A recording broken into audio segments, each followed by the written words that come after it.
Is ADHD more common in boys than girls?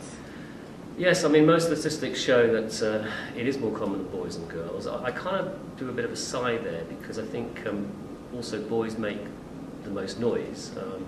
The common sort of rationale or ratios are it's about 4 to 1 more common in boys than girls. But in terms of diagnosis and in terms of the way in which the resources are spread, it tends to be about 9 to 1 boys to girls.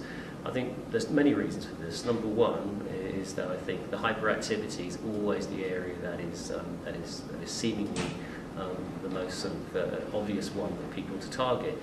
Inattention amongst boys and girls is one of the main symptoms. It's often overlooked, particularly in girls. In fact, in the inattentive type, one of the subgroups of ADHD, girls outweigh boys by a ratio of 2 to 1.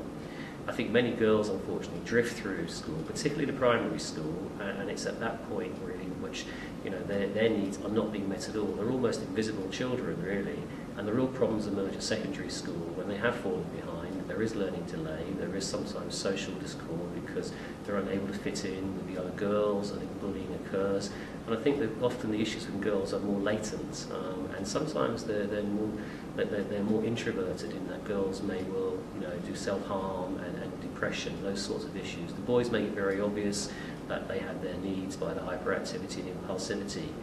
The new DSM V, which is the American Diagnostic and Statistical Manual of Mental Disorders, has tried to address this issue by 2 main ways. Number one, by looking at the age of onset, increasing from up to 7 to 12.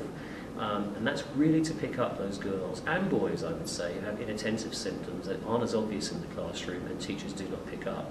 So I think that DSM V was really trying to address those issues, and I hope that the inattentive issues are picked up far more by teachers in schools.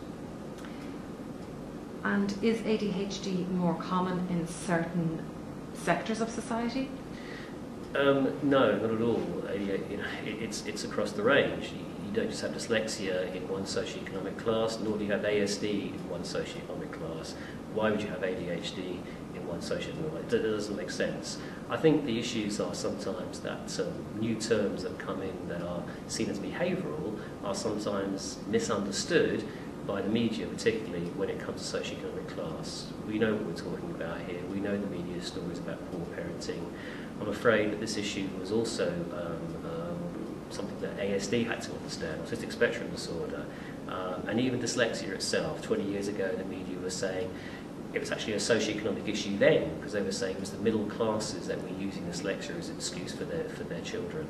No, ADHD happens across the socio-economic class. It happens between boys and girls, although there are more boys than girls, and as we know, it also goes into adulthood.